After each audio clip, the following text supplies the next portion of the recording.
Good morning. I mean, good morning. It's like 1 o'clock in the morning here in Detroit, and I'm cold. It's just cold. I have this big house, and that God gave me just before the economy went from really, really, really bad here in Detroit to it just started to pick up. I mean, just like a few days. Excuse me. So He gave me this house. Here, I'm going to talk to you about this. I took a fall at work, really bad fall, and I've been on light duty, which allows me to be in a position in the prison that I'm normally not. Normally, I'm taking care of the guys, and taking care of their needs, and being a regular correction officer.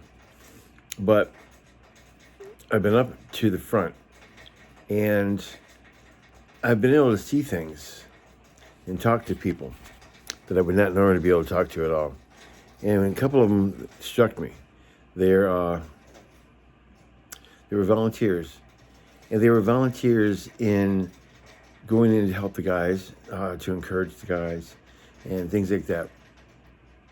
A couple of them were volunteers to come in. One was a minister, one was not, but they still went in to participate in the services. And I talked to a couple of them, and I realized, before when my senior pastor asked me about going to the prisons to help out, I was like, before I started working there, I was like, no way. Because I didn't want to go to prison. Well, what was something that happened, Don't be alarmed about this red stuff. I have rosacea. And I saw these guys come in, and as I was talking with them, I was laying there tonight, and I was thinking, I need to encourage you that if you want to volunteer at the prison to help out, you can. You are taken care of so well, it's unreal. They have someone escort you to where you need to go, and when you're done, you're escorted back. So you're basically under guard, and they help you, they assist you, and when you get, like if you're going to be, preaching or encouraging or singing or whatever, then there are people there that really want to learn, and they're willing to help you. It doesn't matter if they're murderers or what. They're at that point. You can't serve them any purpose at all. None. Zero. So they know that. You're going to go through a system going in where you're going to have to empty your pockets, and they're going to pat you down, and they're going to make sure you're not carrying any drugs in. And then you go through a screener, and, to make sure that you're not carrying knives or anything else in. And that is really non-invasive. And it's a little humiliating at first because you're not used to it. But if you've been flying lately, you're pretty well used to it. That's pretty well what you're going through at the airports. So it's really just something that you have to get comfortable with. I think once or twice through it, it's a breeze. It's a breeze. And you'll be able to help out, encourage Bible study, sing. You don't have to preach a sermon. You can go in and volunteer to sing. And they would love that. Love that.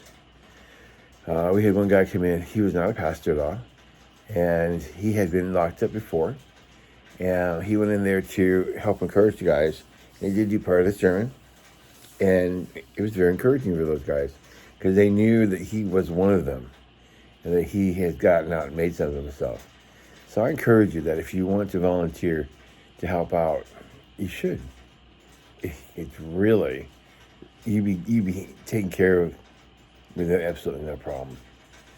So think about it. And you can also talk to the chaplain there, and they can help you, line you up. If you want to go in and do a presentation at the school, you can do that also.